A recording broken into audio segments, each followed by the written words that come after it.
Wieder einer von diesen Träumen? Ja, wieder so ein Traum.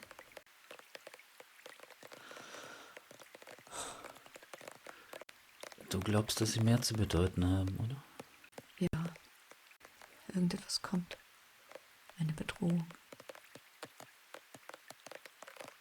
Ich denke, das hat was mit ihr zu tun. Die andere Hexe im Tal. Sie sollte diese Macht nicht haben. Es sollte nur eine Hexe des Tags geben. Und vor allem verstehe ich nicht, warum Finola mir nicht von ihr erzählt hat. Sie ist alt. Sie muss schon zu Finolas Zeit hier gewesen sein. Vielleicht gab es irgendeine Art von Einverständnis zwischen ihr und Finola. Vielleicht. Jetzt komm wieder schlafen. Du wirst es die Nacht nicht mehr herausfinden.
Ich gehe dann jetzt.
Mach dir keine Gedanken und lass mich einfach sprechen.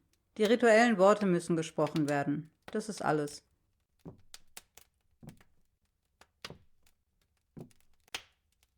Wen bringst du, um in den Zirkel aufgenommen zu werden? Ich bringe Ledin, eine Schwester, die nach der Göttin sucht. Ist sie eine Frau oder ein Mädchen? Versteht sie die Geheimnisse der Göttin in ihr? Sie ist in den Kreis der Frauen aufgenommen worden, als der Mond ihren Kelch mit Blut gefüllt hat.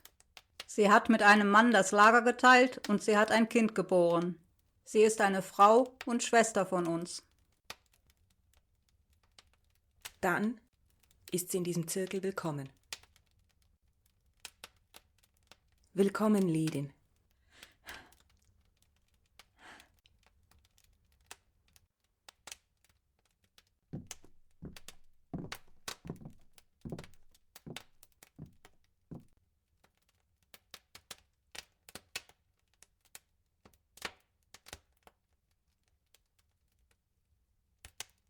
So wie Beltane das Fest von Leben und Wärme ist, so ist Sowin das Fest von Kälte und Tod. An Sowin übergeben wir die Herrschaft dieser Welt an den Widersacher, den Rabenkönig. Seine Kräfte lassen die letzten Pflanzen erfrieren und bringen uns die kommende Dunkelheit. Doch die Göttin weiß um unsere Angst vor der kommenden Zeit. Deswegen gibt sie uns 2 Gaben. Die Gabe des Orakels, auf das wir vorbereitet sind, auf das, was kommt. Und die Gabe einer offenen Tür von der Anderswelt in diese Welt, so dass die von uns gegangen sind, bei uns weilen können für eine Nacht. Und der Tod seine Schrecken verliert. Der Pfad zum Reich der Toten führt durch Caer-Janrod, das Haus des Spiralwegs. Der Schlüssel zu diesem Pfad ist die Maid des Mondes. Sie ist die Verkörperung von Ayanrod. Du, Lidin, wirst dieses Jahr unsere Maid sein.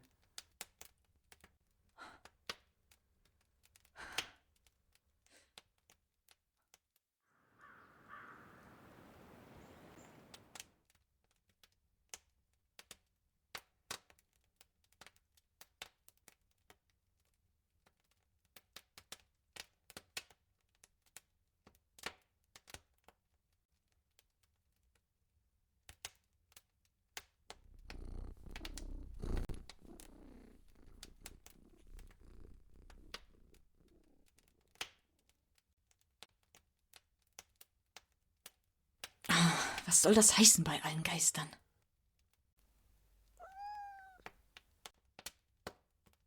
Ja, ich weiß, dass die Runen selten eine klare Antwort geben, aber das hier?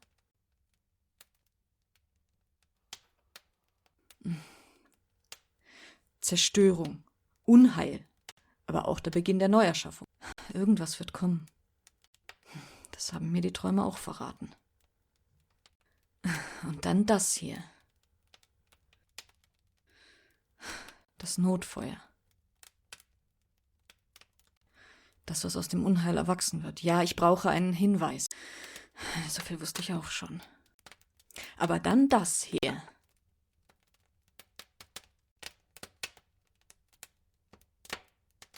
Das Verborgene, das Geheimnis. Das tiefe Wasser. Ja, irgendwas liegt im Verborgenen. Die Frage ist nur, was?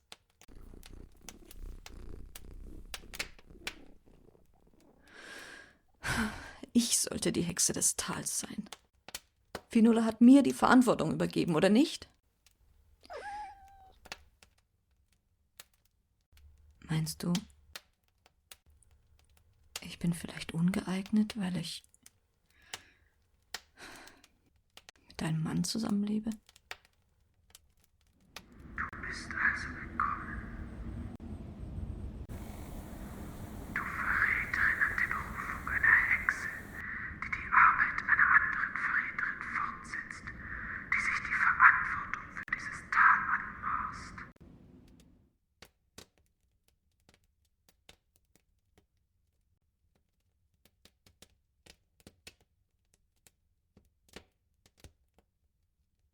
Sie muss Fionnuala gekannt haben. Und sie hat auch sie nicht akzeptiert. Aber warum? Warum? Warum hat Fionnuala mir nicht von ihr erzählt?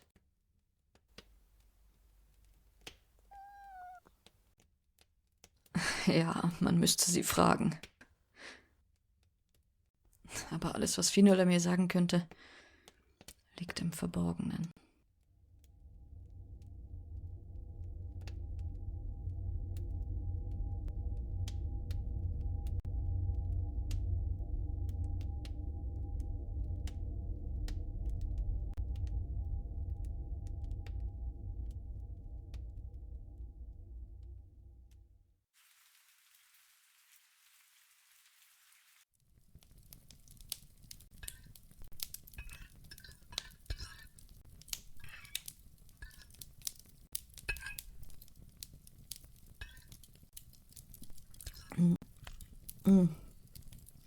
Hat mir wieder ausgezeichnet geschmeckt.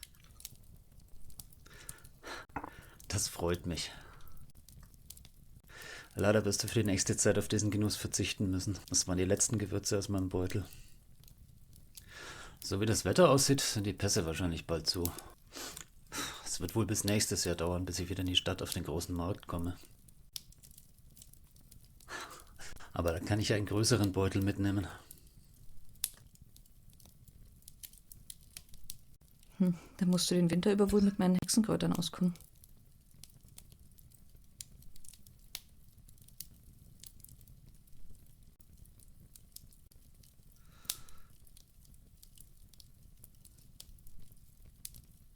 Ist irgendwas?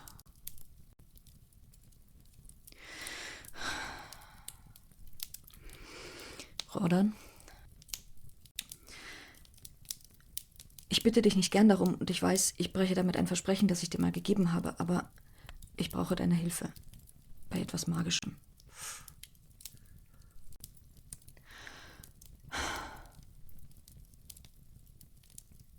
Ich muss mit Finola reden.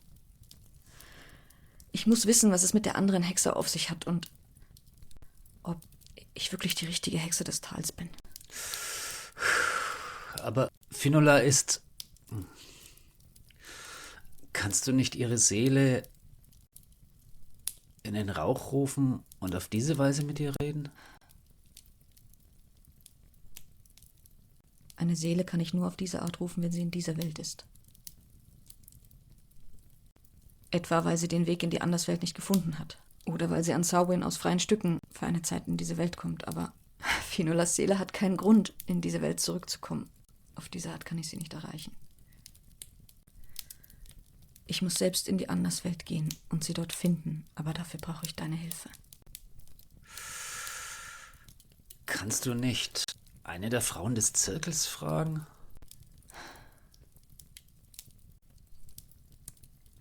Man kann nicht einfach so ins Totenreich reisen, Rodan.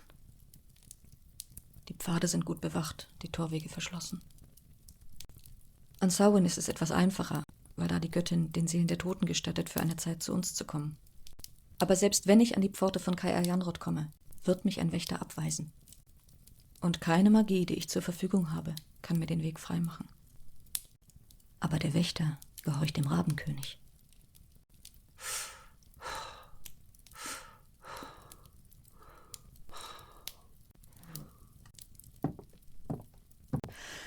Rodan, ich brauche dich, damit ich den Geist des Rabenkönigs in dich rufen kann und du mich auf die Reise in die Anderswelt begleitest. Es muss ein Mann sein, in dem sich der Widersacher manifestiert. Und außer dir kann ich niemandem so vertrauen, dass ich mein Leben in seine Hände legen würde. Es geht nicht anders, Rodan. Nur der Rabenkönig kann den Weg freimachen.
Aber wenn sie vorbei ist, muss er fallen. Dann muss er den Platz an der Seite der Göttin für den anderen freimachen.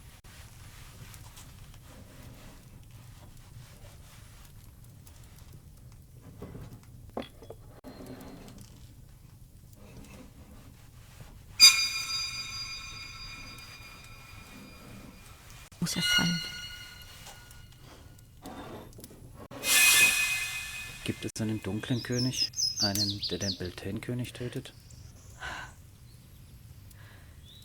Ja. Es ist der Rabenkönig, der den Beltane-König tötet. Aber das ist kein hinterhältiger Mord, sondern ein Opfer für die Göttin.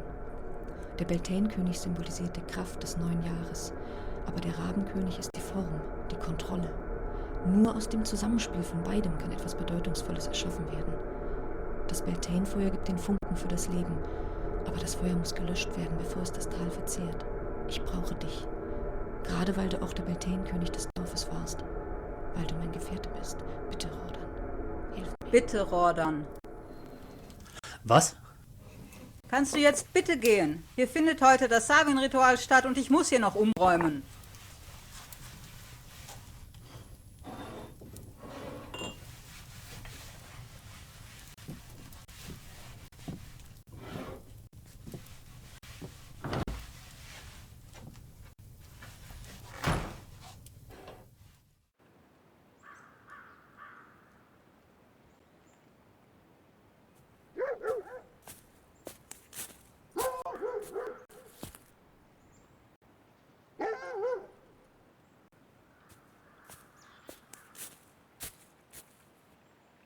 Was macht ihr denn hier?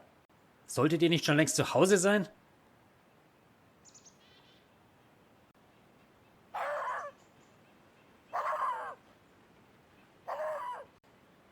Lasst euch ja nicht einfallen, von den Gaben für die Seelen der Toten zu nehmen, sonst kommt der Herr des Unruhestiftens und holt euch. Und jetzt Marsch nach Hause.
Was suchst du, Mädchen? Es heißt, an Sowin kommen die Geister der Toten zu uns, um uns zu trösten. Du sprichst von deinen Eltern. Sie sind an keinem Sowin gekommen.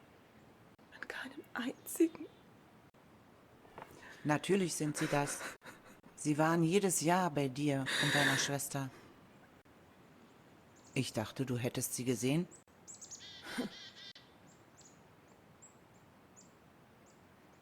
Wahrscheinlich hat Alva recht. Sie spricht es nicht direkt aus. Aber ich weiß, was sie denkt. Ich bin absolut nutzlos. Ich kann nicht, weil ich nicht sehen kann. Die ganze Welt ist vor mir verborgen. Alles ist vor mir verborgen. Um die Geister um uns herum sehen zu können, bedarf es keiner Augen, Kiva. Im Gegenteil, manchmal verhüllen die Augen mehr, als sie offenbaren. Ich frage dich nochmal, was suchst du, Mädchen?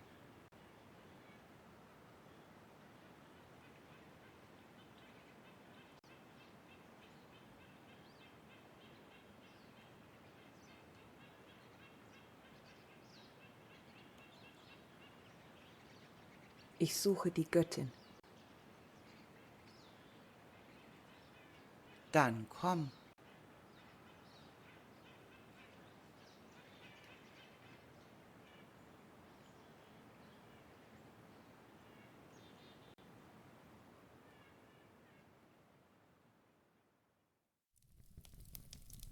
Siehe, der Westen ist das Land der Toten, in das so viele unserer Geliebten gegangen sind, um zu ruhen und erneuert zu werden. In dieser Nacht nehmen wir Verbindung mit ihnen auf, und deshalb steht unsere Maid in das am so Tor viele unserer des Geliebten gegangen sind, um zu ruhen und erneuert zu werden. In dieser Nacht nehmen wir Verbindung mit ihnen auf, und deshalb steht unsere Maid am Tor des Westens.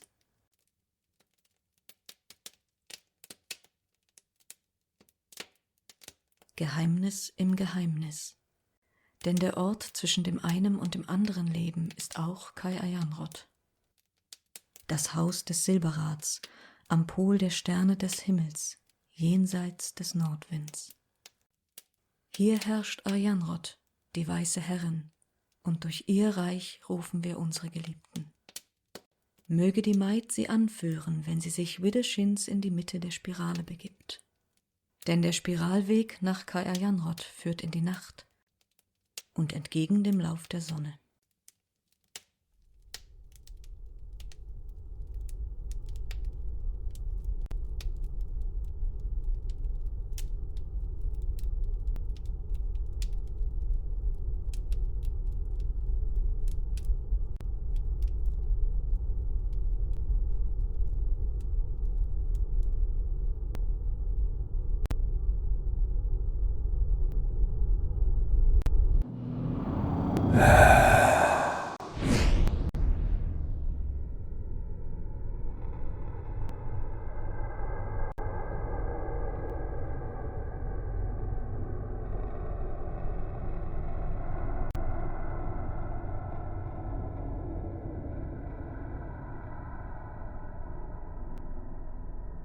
Willkommen denen, die du bringst. Mögen sie in Frieden weilen.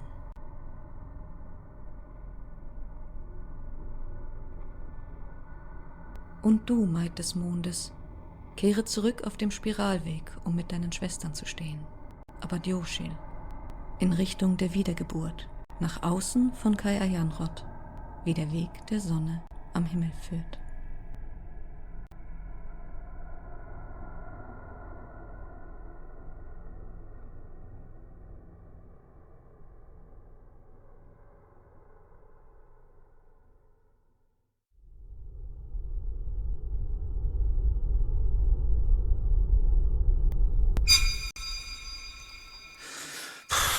Ich kann das nicht, Cleona.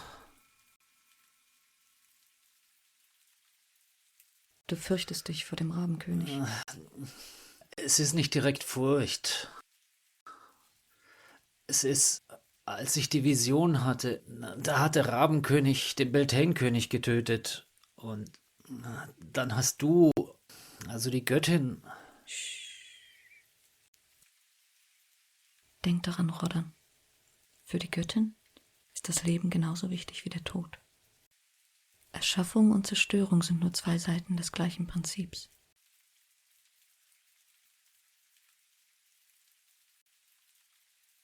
Ich kann dir über diese Dinge nicht mehr sagen, aber wisse eines: Wenn du diese Reise mit mir machst, wirst du verstehen.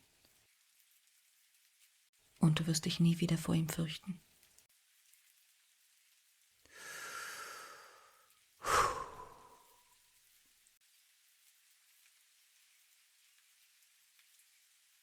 Gefürchteter Herr der Schatten, Gott des Lebens Schenker des Lebens.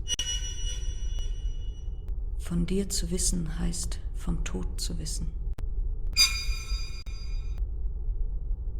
Tröster und Schenker des Friedens. Manifestiere dich nun in deinem Diener.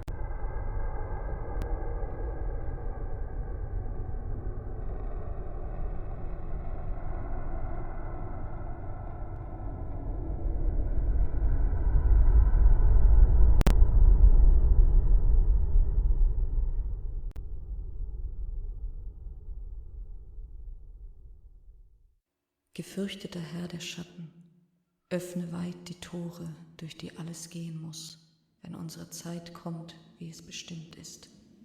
Mögen wir ohne Angst gehen, denn im ewigen Kreislauf werden wir wiedergeboren, uns neu zu finden und neu zu lieben.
Kein Sterblicher mag die Pforte zur Kair Arianrod passieren, mag sie auch an diesem Tag offen stehen.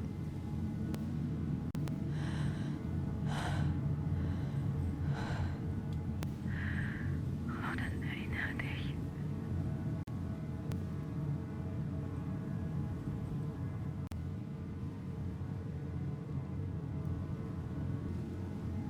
Rodan, du musst mir helfen.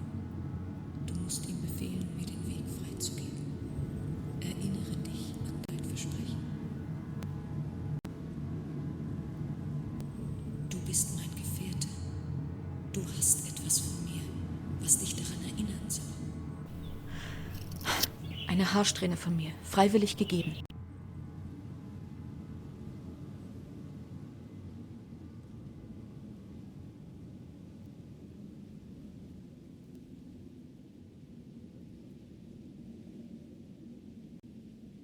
Es ist dein Recht, Herr der Schatten. Sie mag passieren.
Cleona, du hier an diesem Ort?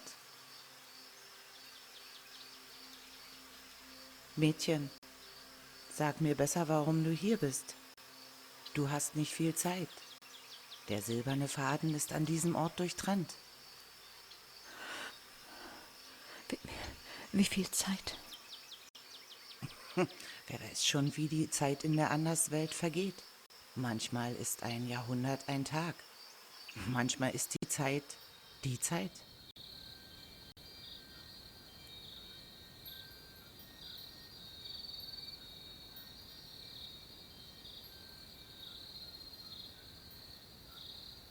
Der Wille formt die Zeit hier mehr als der Lauf der Sonne. Und du willst doch zurückkehren, oder? Finola, ich muss es wissen.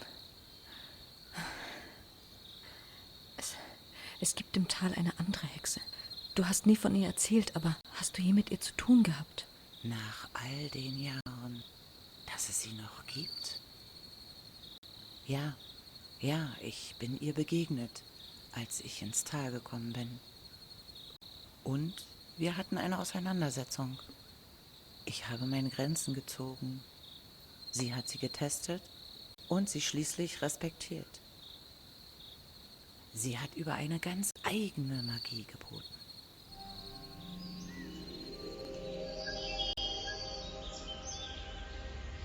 Die alte Magie der Berge und die wilde Magie des Eiswindes. Mit den Jahren habe ich weniger und weniger von ihr gespürt. Ich hätte gedacht, sie wäre gestorben. Hätte ich gewusst, dass es sie noch gibt, hätte ich dir diesen Konflikt nicht hinterlassen. Oder ich hätte dich gewarnt. Aber wie kann das sein? Wenn ich die Hexe des Tals bin, wie kann sie da über so viel Macht gebieten? Ich meine, es kann doch nur eine Hexe im Tal geben. Nur eine Hexe, Mädchen. Warum musst du die Dinge so schwarz und weiß sehen? Wann sind denn Dinge von Bedeutung jemals so klar gewesen?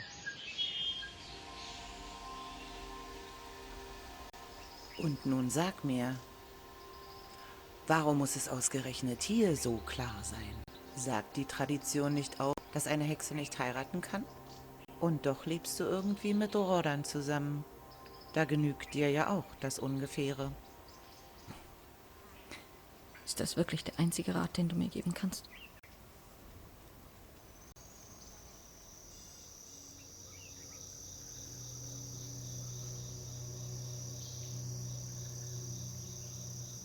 Du kannst nicht meinen Weg gehen und die Dinge so tun wie ich, Mädchen.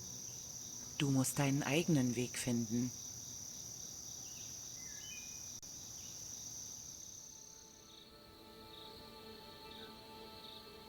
Und nun lass mich dir helfen, dich nach Kajanrod zu bringen.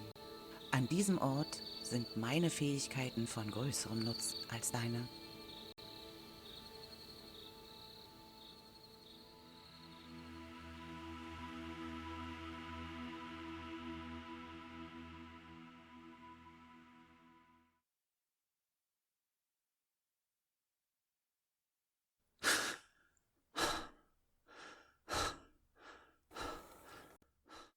Cleona! Cleona! Cleona! Cleona! Cleona! Cleona, bleib bei mir! Bleib bei mir, ich halte dich warm, Cleona. Ich wärm dich, Cleona. Ich wärm dich. Ich wärm dich. Bei der Göttin, komm zurück.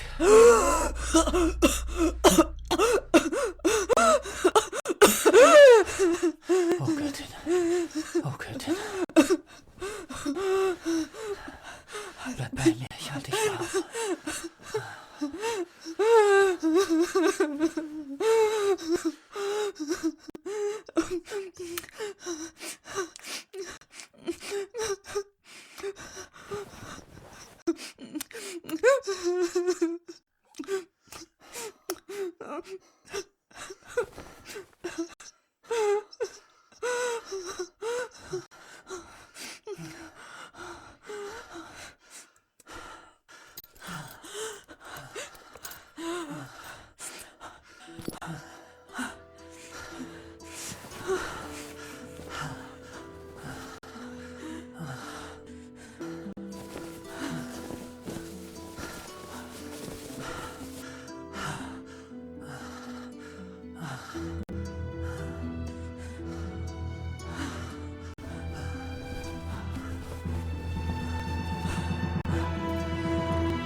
Ich dachte, für einen Moment dachte ich, ich hätte dich töten können. Ich weiß. Deshalb musstest du es sein. Niemand anderem hätte ich so sehr vertrauen können. Ich liebe dich.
Wie geht's dir?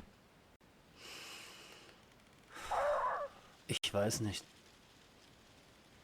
Es fühlt sich immer noch so unwirklich an. So unheimlich. Der Rabenkönig, er war wie ein Teil von mir. Und dieser Teil, Rodan, du hast das Schwert nicht benutzt. Du hattest es, aber du konntest es kontrollieren. Du trägst auch diese Seite in dir, die dunkle Seite. Aber du bist ihrer Herr und du kannst sie beherrschen.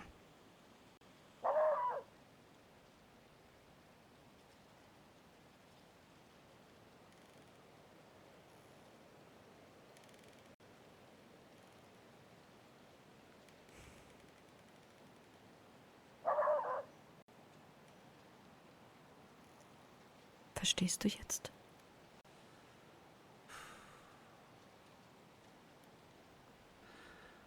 ich denke, du hattest recht. Ich fürchte mich nicht mehr vor dem Rabenkönig, aber ich habe Respekt vor seiner Macht.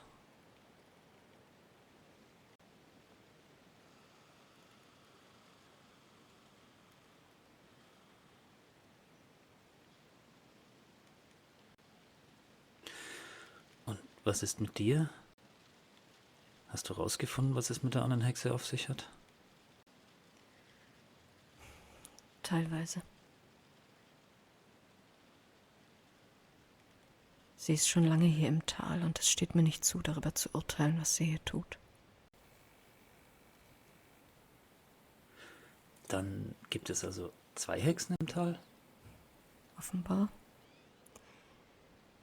Aber ich glaube nicht mehr, dass es deshalb ist, weil ich unfähig wäre, mich selbst um das Tal zu kümmern. Dann war deine Reise völlig umsonst? Nein, ich denke nicht. Ich denke, ich habe etwas begriffen. Und das wäre? Vielleicht, dass die Dinge nicht immer so klar sind, wie wir es gern hätten. Wir können viel gewinnen, wenn wir Grauzonen zulassen.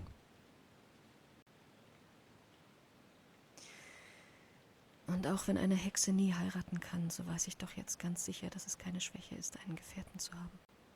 Im Gegenteil.